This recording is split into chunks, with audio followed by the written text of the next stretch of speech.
Hi, welcome to Detours Understanding Acquired Brain Injury. I'm here with Lancaster Emergency Medical Services, and what you're looking at here is a paramedic intercept vehicle, or supervisor vehicle in this case, and what it's used for is if you were to call for an ambulance and it were to be, if you remember, I mentioned basic life support, staffed by EMTs or by an intermediate level provider who can do some of the more advanced provisions. A paramedic would intercept and they provide the advanced level care. They're able to provide medications and to provide some low-level surgical interventions even. And the purpose of these vehicles then is to bring the paramedic to the ambulance where they can transfer their equipment on board as well as to transfer the paramedic. And then the paramedic provides the high-level care that's necessary, especially if one were to suffer acquired brain injury of some sort and were to need the advanced care, which is very typical if you suffer more than just a very minor bump to the head. And they also have the ability to communicate directly with a physician to both ask the physician if they need further guidance or to let them know, hey, we need to go to a trauma center, better get prepped and ready. Or if they were to call for helicopter-based care where a physician or a nurse may be on board or someone trained to provide even more advanced care. But that's what this type of vehicle does. So if you've ever seen one of these kind of vehicles traveling behind the ambulance, this is the unit that carries the paramedic, the advanced level provider. And we're back with Lieutenant Gilger, and he's going to be showing us some of the equipment and talking about some of the procedures and things that the paramedic has, things that they can do for a victim of acquired brain injury, whether it's traumatic in nature or whether it is something else. So thank you. I appreciate you showing us. It's good to see you again, Mark. Yep, and thank hello you. to everybody out there in YouTube land. As Mark indicated, this is one of our supervisor vehicles, a squad vehicle. This would respond in conjunction with one of our paramedic units, potentially as an extra set of hands, or with one of our basic life support units as the ALS support for that unit if it was needed. Again, depending on dispatching and what comes out, why we go out, those kind of things, that sets the criteria for who shows up to begin with. And many times when a head injury or someone with stroke-like symptoms or something of that nature, that is always a Class 1 call for us. So you're going to get a paramedic response on an incident like that. What is it? Could you explain what a Class 1 call is? Sure. At the County Communications Center, the 911 Center, the Public Safety Answering Point, PSAP in the parlance in our parlance anyway, they have basically a program that runs them through a list of questions that they're asking people when they call 911. After they establish where you are and what the basic problem is, they'll start through a list of questions that, we'll start asking things like, if they say, I think they're having a stroke, they'll start through some of the fast questions. Are they speaking correctly? Can they move everything correctly? Those types of things. And then they assign a priority to that call. So the higher priorities are Class 1s, that is always an ALS response or a paramedic response. And that's with lights and sirens. A Class 2 response is a BLS response with lights and sirens. And Class 3 is we just kind of get in and drive there. So it's triage is kind of what it comes down to. So triage in the hospital. Yeah, exactly. So anything that is a higher level of acuity or is perceived to have a higher level of acuity based on the dispatching information would be a Class 1 response. So you would get the paramedic unit, and again, several pieces of equipment that are unique to the ALS side of our endeavor out here pre-hospitally. We have a LifePak 15 here, which is a cardiac monitor, pacemaker, defibrillator.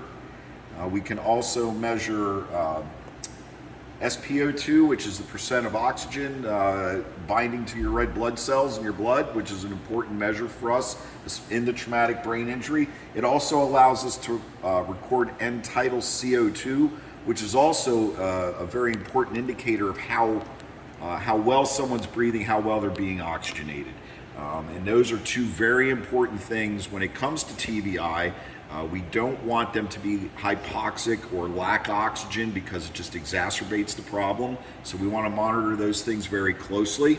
Again, that allows us to get a handle on, again, clinically what's going on with that person and what can we do to support them and reduce or minimize the potential for, furthering the injury or making the injury worse or something like that along the way.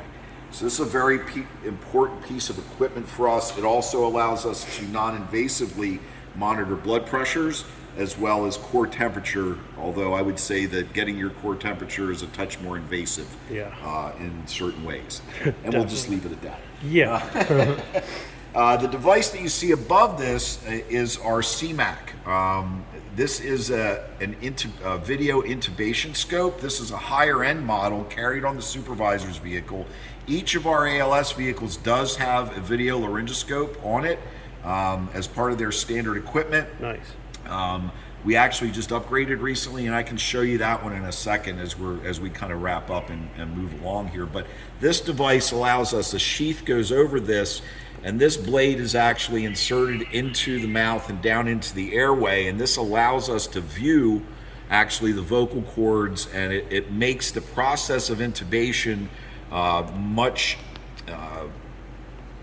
easier in some ways, and certainly a bit more foolproof when you can be certain what you're putting and where you're putting it. More certain. Yeah, and this is a very important piece of equipment for us, especially, again, many times when we're talking about traumatic brain injuries, if they're severe and the patient is clenched down, their jaws are clenched, possibly in a seizure activity or something like that because of the injury, this allows us, it just gives us a hand up. That's a very difficult airway for anyone to manage. Yeah. This gives us a hand up in doing that. We also carry currently etomidate, which is a drug that we use to do sedation-assisted intubation. So it's not a paralytic. Strong sedative actions allows hopefully the jaw to relax a little bit and the person to be a little bit more subdued, allowing us to get that airway and then maintain it from there. We also carry certain other drugs that will help us keep a person a bit sedated. We have Ativan and Versed, which are both benzodiazepines that once we use the etomidate, we can utilize those medications to keep the person sedated and maintain that airway. And it also helps, again, to minimize them fighting against the airway or fighting against us, which can, again, increase intracranial pressure, make the situation a little bit worse. The orange bag? All right, so this one fell out on me here, but I will show you this. This is kind of in conjunction with the airway or the video scope, but this is a ventilator, actually, a portable ventilator that we utilize. We use this more on longer transports up from the southern part of our response area, which is down into the depths of southern Lancaster County, Buck, Quarryville, and beyond. So those transport times can be 30, 35 minutes sometimes if we're at the Maryland line, maybe even a little longer, up into the city to the closest receiving facility. So this, again, frees up a hand. Somebody's not sitting there actually having to bag the patient the whole way in. This allows the paramedic to do other things as well, to help the patient maintain and to treat the patient en route.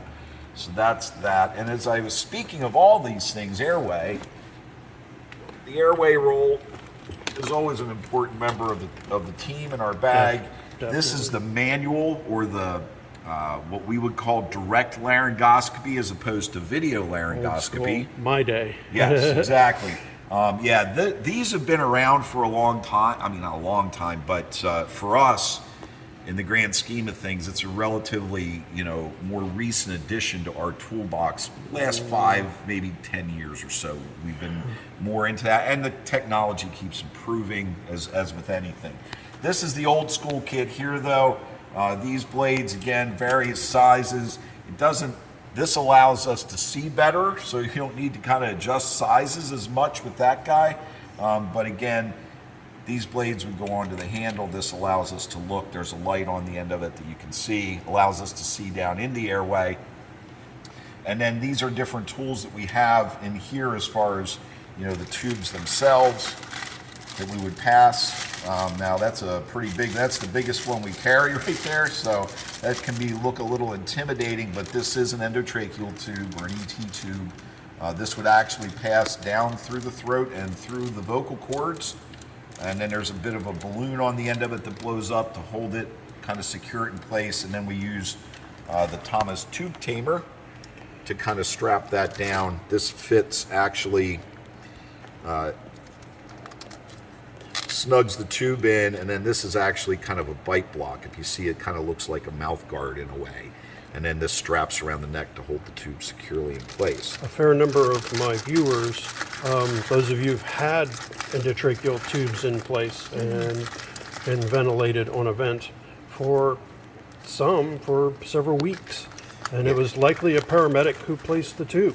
Could have been in the first place. Yep, we do a fair amount of that. So again, different blade sizes that we use. We don't have our pediatric ones in here. They're stashed in our pediatric bags on a separate spot for them. But the other thing, we have end tidal monitoring for the endotracheal tubes as well. This is it for the advanced airway. The end tidal is actually one of the things that we use to make sure that we are where we're supposed to be. That is in the lungs and breathing for you.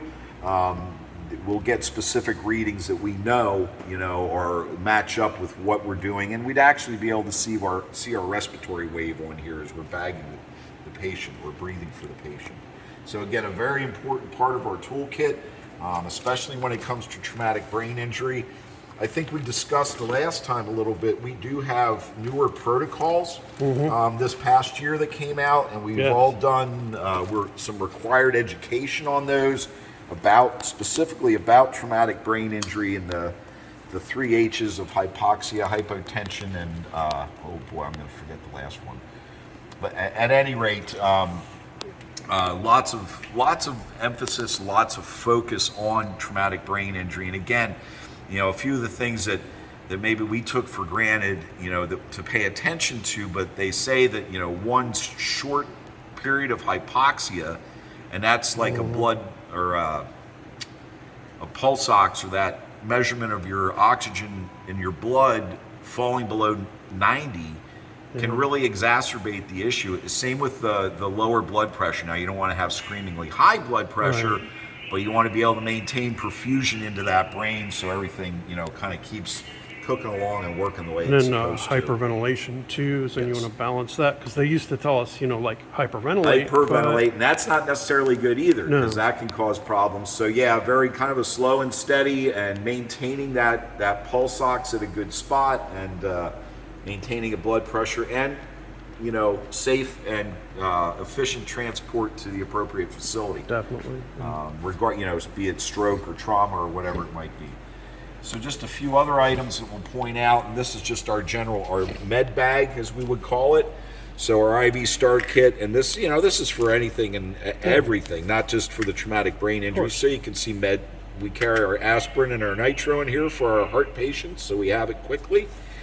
Glucometer is in here, which is another thing that we would certainly measure in the traumatic brain injury. Anybody that's altered for us is getting a blood sugar done. You want to make sure that that's not the problem first.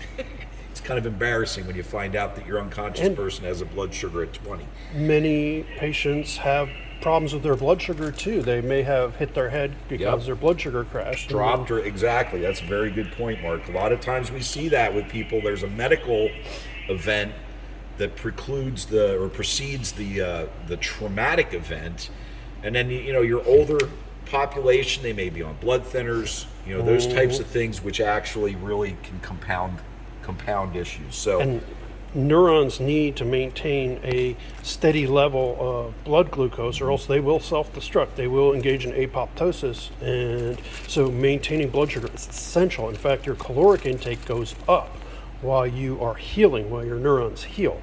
So those of you who remember my discussion about that and the metabolic cascade that happens during traumatic brain injury. So even while you're riding into the hospital, Your brain is undergoing that process, which is why we are looking for treatments to mitigate the damage caused by that cascade. So just a few of the other medications that we carry. A paramedic in the state of Pennsylvania, there's a list of about, I'm going to forget the exact number, but 35 or 40 or so meds that we are allowed based on the scope of practice to give.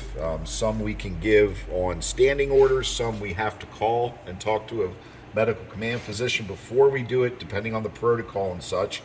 But various medications, cardiac meds, a lot of our resuscitation meds are here. Epinephrine, lidocaine, calcium, sodium bicarb, atropine. We do carry D10. We've gotten away from D50, which was when I started, what we used to give, which was a big amp. Yeah. This is the same amount of sugar. It's in 250 cc's of fluid. It's much nicer to run into somebody. It's much less volatile too. With the D50, you always ran the risk of, if the IV failed for some reason, you can cause some real damage if that stuff infiltrated into your skin. So that's in there as well. We also carry a bit of just saline. Normally we're only going to put a saline well or a saline lock into someone, which is the catheter in with this little piece of completer on it. That allows us to maintain IV access. We don't necessarily have to have a bag of fluid running or hanging, unless, of course, it's important in that particular patient that we're giving fluid to maintain blood pressure or something like that. Various other drugs they're on board here. We carry push dose epi for cardiac arrest to maintain blood pressures. Those are stashed over here. We are also part of an antibiotic. It's not a pilot anymore. It's an antibiotic protocol. So open fractures for us, we treat with antibiotics now as well. We get that first dose antibiotics into an individual in a traumatic situation like that before we get to the hospital. Again, kind of doing a little bit of work ahead of the game for the trauma team once we get them into that system. Those of you who have seen the episode on sepsis, antibiotics playing a role in the treatment of sepsis and acquired brain injury, as well as cardiac arrest. They can treat and begin to reverse the process. This is why you should call 911 right away, because they can begin to reverse the anoxic effects of brain injury due to cardiac arrest as well. They have every medication. And those of you who have respiratory problems, again, if you have a loved one who's suffering from respiratory distress, you call 911 because of this. Paramedic is trained and works with the physicians and can begin to treat the respiratory problems. You don't race them to the hospital. Instead, you call 911 for treatment, and they can begin to treat immediately. This is the first 15 to 20 minutes of the emergency department here in your house and in the back of the ambulance before, rather than racing them in your car. This is why you call 911. It's not a fast ride to the hospital. Remember, I said that before. It's not just a fast ride to the hospital. These guys are trained by physicians and work with the physicians and can treat like a doctor. They practice supervised practice of medicine. And so many paramedics go on to become physicians. They're much like emergency physicians for the home, and they can do much of what the emergency department does in the first 15 to 20 minutes. Call 911. Do not take loved ones in your car. They can do a lot more, and these tools are the same you would find in the emergency department, just much smaller, and they have the experience, knowledge, and the connections, the emergency physicians. Well, and very good points, all of those, Mark. Thank you for that. And again, just some of the other drugs, a lot of cardiac drugs to treat heart rhythms. We do carry ketamine for sedation, but we wouldn't need to do that for most people in that situation. But again, a lot of cardiac drugs, allergic reaction, OB, the oxytocin if we need that. Carry Zofran for nausea, and a lot of breathing drugs, as Mark mentioned, Prevenal, albuterol, Duoneb, also Tributaline and Epi to do those kind of sub-Q or IM injections. I mentioned that we do have the Ativan on board as well, and those things that we carry in general for all kinds of situations. If you want to pause. Just to show you the newer device that's out on all of our trucks right now. This is the newer more obviously compact version. We're going to make sure I know how to use this thing too, right? That slips on. wow. This is like a sleeve, and then this is nice. the screen that we're dealing with here. There it goes. Ooh, So you can see the difference. If I could show you the old one of these that we had, it was much less ergonomically friendly, and the screen was bigger and more bulky and didn't have the detail that this one does, because that really has some pretty nice, if you is look nice at resolution. that. Yeah. So these, we're just replacing and doing some retraining with these right now. We're very happy. We actually got grant money to fund these, so that helps us out a lot too, because these are not inexpensive. These are probably right around somewhere between around $3,000-4,000 a pop, and we've got 10 Wow. of them. So Yeah. I remember in my day just using the old metal, Yep, you know, just just the white, old tight, one. and Yep, bright, that's make it. sure it's on. And yep, make sure Yep. the light comes on in the morning before you go out the door, and yeah, that's exactly the way it's always kind of been for me Yeah. too. Mac or Miller? I am Gotta a know. Mac guy. I've always been a curved blade guy. Yeah, My I like- first partner, I like the Miller. yeah, my first partner was like that. I used to ask him what he was looking for, polyps or. I like the Miller, darn it. Yeah. There's that, Hey, there's that thing, you know. that it's like- dark humor is there. Yeah. So, you know, that's kind of it for this vehicle. Now, the other ambulance, one of the other medic units just backed into the garage here, one of our transport units, and we kind of looked at one of those the last time. There's not a ton of difference in the back, or we were in the van, I think, the last time. It's a bit smaller than this guy is, but this would be an example of, you know, the back of one of our ALS units. Now this is a paramedic, a full paramedic ambulance, and their setup it's the same gear for the most part. It's just set up a little differently, and obviously, as you would expect, because it is now the paramedic on board, you know, for this unit, and they would then send one of these out as opposed to an intercepting, like a supervisor vehicle. And as you see, they have the same kind of monitor. They also have a Lucas device, which basically does the compressions, helps doing the compressions. Yeah, there is one of those To- over there as well. I just didn't pull it out. Now, what is the smaller orange bag for over This there? guy here? Yes. This is just our airway bag, or our O2 pouch, as we would call it. Oxygen cylinder in there, and basic oxygen delivery devices, a nasal cannula, non-rebreathers, oral airways, nasal airways, bag valve mask, and CPAP actually is stashed in here too, or continuous positive pressure ventilation, which we use a lot for folks with real bad breathing issues. And then the green bag, I'm assuming your aqua colored bag is like. Trauma bag, which is Can a we lot see of, that? lot of fluid. Oh. This is B for traumatic, you know, if you're inside a motor vehicle accident, which is like the number 2 cause of, after falls, the number 2 cause of traumatic brain injuries. It used to be motor vehicle accidents first, but as cars have gotten safer, they have become the number 2 cause. Assaults, domestic violence, number 3. But for women, that's the number 1 cause, unfortunately, of traumatic brain injury. So as far as this bag goes, there's a lot of stuff to soak things up.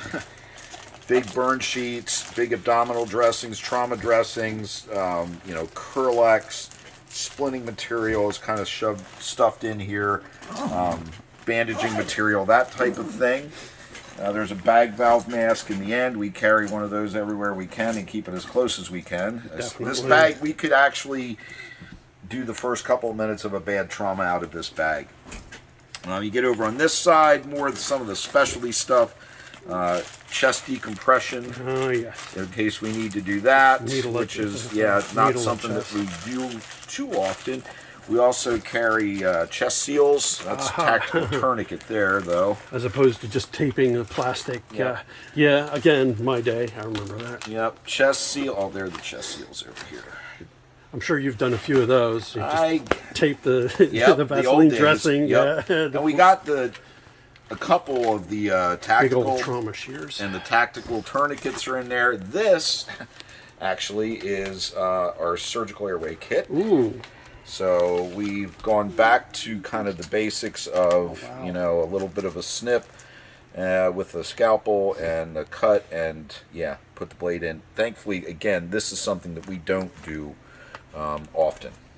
We train on it all the time as a high, That's the emergency crike kit. yeah, Good high heavens, yeah. acuity, low frequency skill. Thankfully. Yes, thankfully. I think in 40 years I've done it twice, and I that's was about been to say I had many one. many years ago. So and the other thing too is we just, you know, improvements with the laryngoscopes, the video laryngoscopes, the stuff that we have to, you know, help make airways, You guys difficult still airways practice nasal? easier. Not as much because of the CPAP. So in my day, again, early, you know, we would have, you know, for the really bad CO. One for a guy who's clenching, and that was Yeah. before the automodate was allowed. Clenching, or someone who was really, really, you know, struggling because of congestive heart failure or their asthma or COPD, we would nasally intubate someone. You can do that when they have a gag reflex. But that is a blind intubation. Oh, yeah. It is a skill. Yikes. Skill you got to have a good touch and feel for. That was a but, pray to God yeah. kind of skill. So yeah, we don't do that as much anymore because of the CPAP, honestly. Oh, yeah. And CPAP is a basic skill now. So an EMT can put CPAP on somebody. Is it now? Yep. For the right, you know, in the right conditions. Right, yeah, so yeah, pulse yeah. ox has to be low enough, and they have to be struggling enough to make it make sense. That was, So, I remember they were introducing that one yep. as a paramedic So skill. the other thing that you find a lot of in the trauma bag is fluid.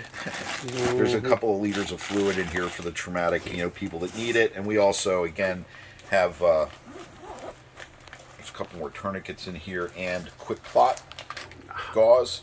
So this is the stuff we can pack wounds with that actually has a clotting agent in it to help people clot, stop bleeding. And you'd be surprised, and it's not the big nasty traumas that we end up using that stuff on. It's the little old ladies that fall and have nasty skin tears, and they're on Coumadin or something. And yeah, and you'd also kind of probably be surprised at how often tourniquets get thrown on people. That's changed. For isolated. Yeah, I mean, in my day in the military, that was the last ditch thing, that you didn't do that unless you absolutely had to. Life or limb. Yep, and now they found, again, through a couple of wars, that's not exactly true. That guys have had great results keeping a limb and have had tourniquets in place for, you know, 6-8 hours. So yeah, I remember that they always stressed that it was like if you're willing to sacrifice a limb. yep, that's you know, when you put it on. But yeah. that, you know, they, like a lot of things, over time you find out that maybe, you know, it wasn't quite as Grave true as you or thought. as factual as we thought. Just like, you know, carrying mask trousers. We used to do Yeah, oh that God, too, right? You yeah. remember those? And, My EMT had mast on the end of it. yeah, that goes back a couple of years. Oh so. yeah, no, I know I'm dating myself, but they see my face as gray and gray in my fur, so it's like. But yeah, this is what the back of this guy looks like, and this is pretty standard. All of our trucks are essentially set up the same way, by design. You know, obviously we want to be able to not have to think about what we're reaching for or where it is, and you know, in the moment that takes, you know, it can take a lot of pressure off, just knowing you're going to find what you look for when you look for it. Any other questions you have? No, not for me. I'm gonna just like want to look at like some of the different like the stretchers and stuff outside. And then that's pretty much because we did see it with the other vehicle, and this was very comprehensive too. This may be its own, you know, just be straight, its own video, because, you know, it's like, thank you again. You know, it's like, obviously the stretcher here, it's like, these things are motorized, which is really neat because, you know, it saves our backs. the old back busters in the old days, these make it much easier also to transport. You know, they need to be restrained so a patient doesn't roll out if they're unconscious, or, you know, if somebody's in rough shape, and so the medic can work on them. Medic either there or on the bench seats over here, and then they have the gloves there so they can grab for those, and the upper cabinets. Yeah, all these are set up based on our licensure requirements. There are certain things that have to be in every ambulance that's licensed by the Commonwealth of Pennsylvania, and yeah, we're always very try and stay ahead of it. They could come down here and inspect this thing; it would pass licensure any day they wanted to come in. So.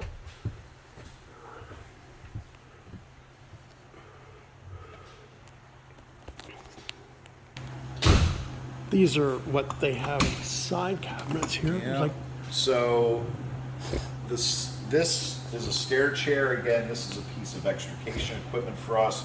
It's basically a chair with wheels, handles, and some tracks on it. It allows us to secure someone to the chair and get them down steps, essentially. Down is way easier than going up with this thing, but you know, the gravity does have its advantages and disadvantages sometimes. the old sterno chairs. Yep, and these have come a long way too. These tracks on here, the guy who thought this up is a genius, because those tracks snap out and they're actually what bites onto the stairs going down. So all you got to do is kind of control it. You're not really like muscling it as much, at least when you're on a slant going down. I will say this thing though, you really got to warn people because you lean people back in it, they get all freaked out. Throw their arms out. Yeah, and Just that's like the the old worst ones, thing. yeah. I mean, we tell people just don't reach out. We got you. We won't drop you. Promise. Too much paperwork involved in that. But if you reach out and grab stuff, it throws us off. Maybe cause us to lose balance, drop, injure ourselves, and that's the last thing. So if you're ever on one of these, do not throw your arms out. They're going to lean you back, way back, but they got you. But just grab across your chest. Yep. Cross your arms A lot of across your times chest. we'll hand you and the lean straps. back. We'll hand you the straps to hang on to or something just to keep your mind on it. We got you. We do it all the time. So a couple of the other moving devices. This is what we call a Reeves litter. This orange one here with the straps. It's basically a vinyl, big piece of heavy-duty vinyl with slats in it, wooden slats in it. So it's kind of flexible. If someone can't sit, this is what we're going to use to get you out. And here again, might I say that this thing, we kind of papoose you into it and strap it up real tight. It's not our first choice, but if you have to use it, you got to get people out of places. And that, honestly, is sometimes one of the bigger challenges we have, especially in a residence, way up upstairs in the basement. Tight conditions, cluttered conditions. There's a wide variety of scenarios that we walk into on any given day, from the most perfectly maintained and clean and immaculate house to one that maybe not so much, or there's some hoarding or just tough upkeep or whatever.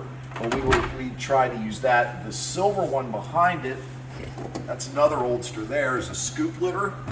Yep. So if that, again, this is more rigid. This allows some flexibility going downstairs and things like that, where we can actually stand people up more because they're secured to it. Now we will secure you to this, but usually we're just using this to lift you from the floor onto the bed, onto the litter, or if it's someplace that it's hard to get at, because this thing splits in half and we can kind of slide it under you, like a sandwich almost, or like a pair of scissors, and then snap it behind you so we don't have to actually roll you, move you. So that works real well for people. And then the standard backboard is back behind here as well.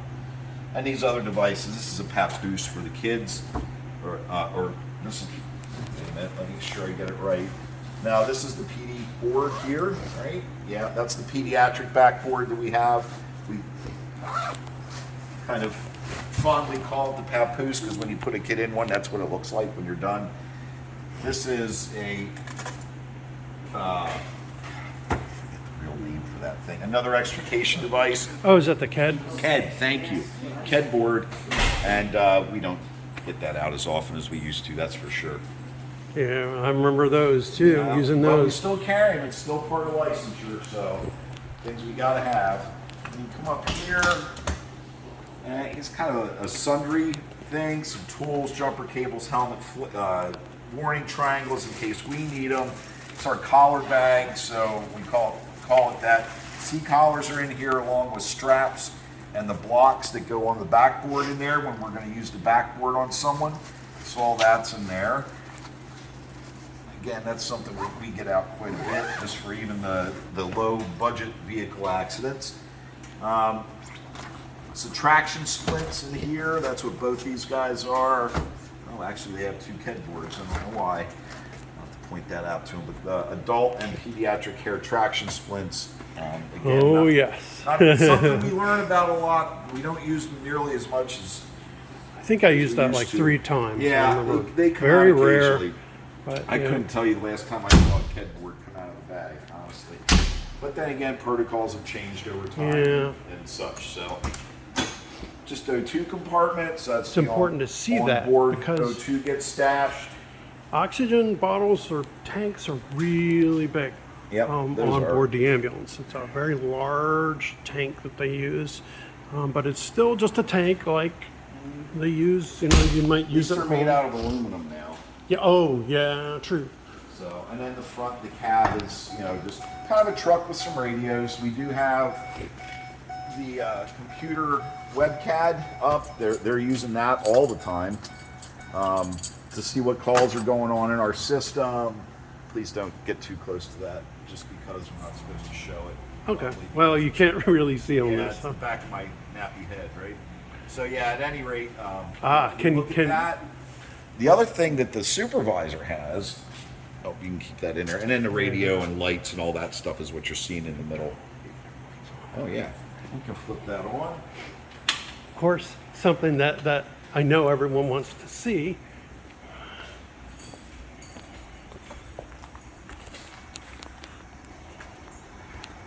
And heck, that's part of the fun here.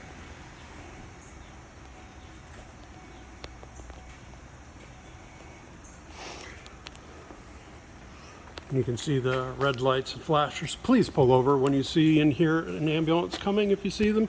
They may be transporting a loved one, friend. And someday they may transport you. You know that the primary risk for head injury is having a previous one. And that number keeps going up. Every time you have a traumatic brain injury or a brain injury, your chances go up significantly each time you have one. How many people out there have 2, 3, 4, 5? Those numbers keep skyrocketing every time. There's really no other compartments on the other side. Very fun. The only other thing the supervisor has that these guys don't. We do map. We'd have to walk around the other side to kind of see it. We do map. All these vehicles are equipped with AVL or automatic vehicle locating devices. Makes sense. They all have drive cams in them as well. That's more for driver safety and collisions and stuff, but the AVLs allow us to track, know where vehicles are.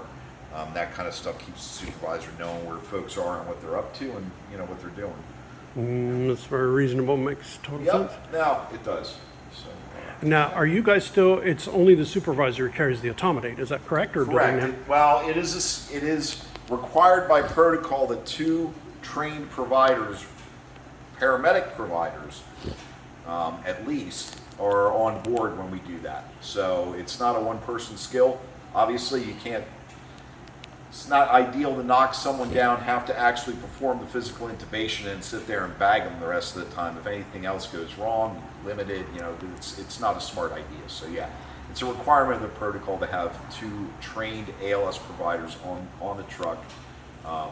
In the back of the truck, I might be clear on that. Not like one driving and one in the back. Right. 2 guys in the back, or 2 individuals in the back doing their thing. So. Because that really had, unfortunately, I know they were reaching for RSI at one point, but it looks like Pennsylvania kind of tossed the towel on that. Well, if on the helicopters, the nurses can do it, and that's okay. I mean, it is I won't say it's terribly complicated, but it is risky. Like anything we do has some level of risk with it.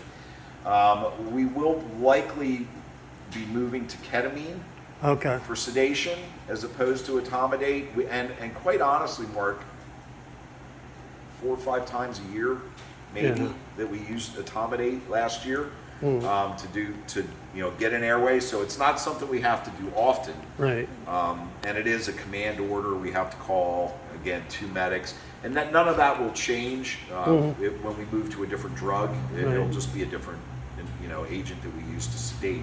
Right. And we have ketamine for other reasons on the truck. Well, now, ketamine's too. good for pain control. Yeah, Those- and we're moving in that direction. One of our bigger problems right now is supply chain. If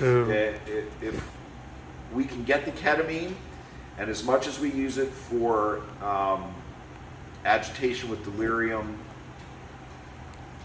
And as much as we use the etomidate to knock people down for airway, we would be able to get that much.